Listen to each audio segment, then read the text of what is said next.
Welcome. Today we're reading the chapter Preparing for Judgment of the novel Men of Iron. Now, sit tight and let's get into it.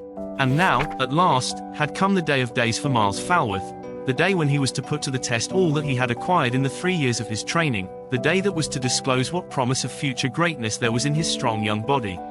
And it was a noble day, one of those of late September, when the air seemed sweeter and fresher than at other times, the sun bright and as yellow as gold, the wind lusty and strong, before which the great white clouds go sailing majestically across the bright blueness of the sky above, while their dusky shadows skim across the brown face of the rusty earth beneath. As was said before, the lists had been set up in the great quadrangle of the castle, than which, level and smooth as a floor, no more fitting place could be chosen. The course was of the usual size, 60 paces long, and separated along its whole length by a barrier about 5 feet high. Upon the west side of the course and about 20 paces distant from it, a scaffolding had been built facing towards the east so as to avoid the glare of the afternoon sun. In the center was a raised dais, hung round with cloth of blue embroidered with lions rampant. Upon the dais stood a cushioned throne for the king, and upon the steps below, ranged in the order of their dignity, were seats for the earl, his guests, the family, the ladies, knights, and gentlemen of the castle. In front, the scaffolding was covered with the gayest tapestries and brightest colored hangings that the castle could afford. And above, party-colored pennants and streamers, surmounted by the royal ensign of England, waved and fluttered in the brisk wind. At either end of the list stood the pavilions of the knights. That of Miles was at the southern extremity and was hung, by the earl's desire, with cloth of the Beaumont colors, black and yellow, while a wooden shield bearing 3 goshawks spread, the crest of the house, was nailed to the roof, and a long streamer of black and yellow trailed out in the wind from the staff above. Miles, partly armed, stood at the doorway of the pavilion, watching the folk gathering at the scaffolding. The ladies of the house were already seated, and the ushers were bustling hither and thither, assigning the others their places. A considerable crowd of common folk and burghers from the town had already gathered at the barriers opposite, and as he looked at the restless and growing multitude he felt his heart beat quickly and his flesh grow cold with a nervous trepidation just such as the lad of today feels when he sees the auditorium filling with friends and strangers who are to listen by and by to the reading of his prize poem. Suddenly there came a loud blast of trumpets. A great gate at the farther extremity of the lists was thrown open, and the king appeared, riding upon a white horse, preceded by the king-at-arms and the heralds, attended by the earl and the Comte de Vermoise, and followed by a crowd of attendants. Just then Gascoigne, who, with Wilkes, was busied lacing some of the armor plates with new thongs, called Miles, and he turned and entered the pavilion. As the 2 squires were adjusting these last pieces, strapping them in place and tying the thongs, Lord George and Sir James Lee entered the pavilion. Lord George took the young man by the hand, and with a pleasant smile wished him success in the coming encounter. Sir James seemed anxious and disturbed. He said nothing, and after Gascoigne had placed the open bascinet that supports the tilting helm in its place, he came forward and examined the armor piece by piece, carefully and critically, testing the various straps and leather points and thongs to make sure of their strength. "Sir," said Gascoigne, who stood by watching him anxiously, "I do trust that I have done all meetly and well." "I see nothing amiss, sirrah," said the old knight, half grudgingly. "So far as I may know, he is ready to mount." Just then a messenger entered, saying that the king was seated, and Lord George bade Miles make haste to meet the challenger. "Francis," said Miles, "prithee give me my pouch yonder." Gascoigne handed him the velvet bag, and he opened it, and took out the necklace that the Lady Alice had given him the day before. "Tie me this around my arm," said he.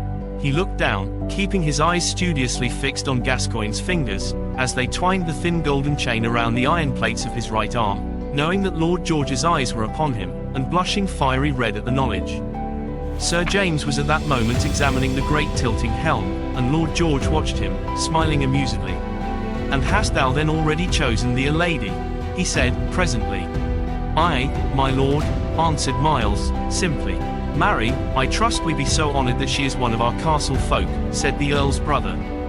For a moment Miles did not reply, then he looked up. "My lord," said he, "the favor was given to me by the Lady Alice." Lord George looked grave for the moment, then he laughed. "Marry, thou art a bold archer to shoot for such high game." Miles did not answer, and at that moment 2 grooms led his horse up to the door of the pavilion. Gascoigne and Wilkes helped him to his saddle, and then, Gascoigne holding his horse by the bridle rein, he rode slowly across the lists to the little open space in front of the scaffolding and the king's seat just as the Sieur de la Montaigne approached from the opposite direction. As soon as the two knights champion had reached each his appointed station in front of the scaffolding, the marshal bade the speaker read the challenge, which, unrolling the parchment, he began to do in a loud, clear voice, so that all might hear. It was a quaint document, wrapped up in the tangled heraldic verbiage of the time.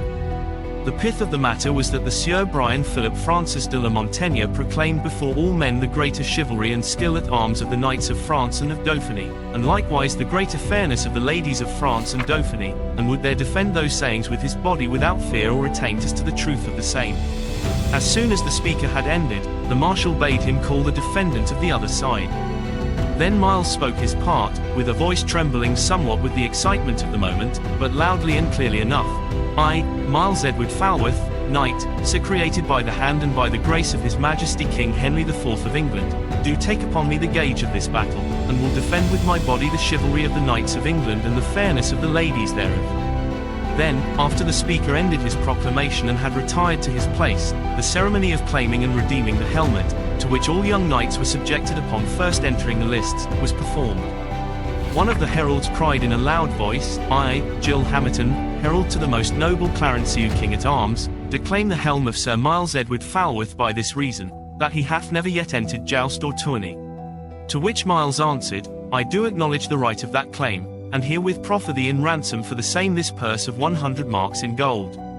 As he spoke, Gascoigne stepped forward and delivered the purse, with the money, to the herald.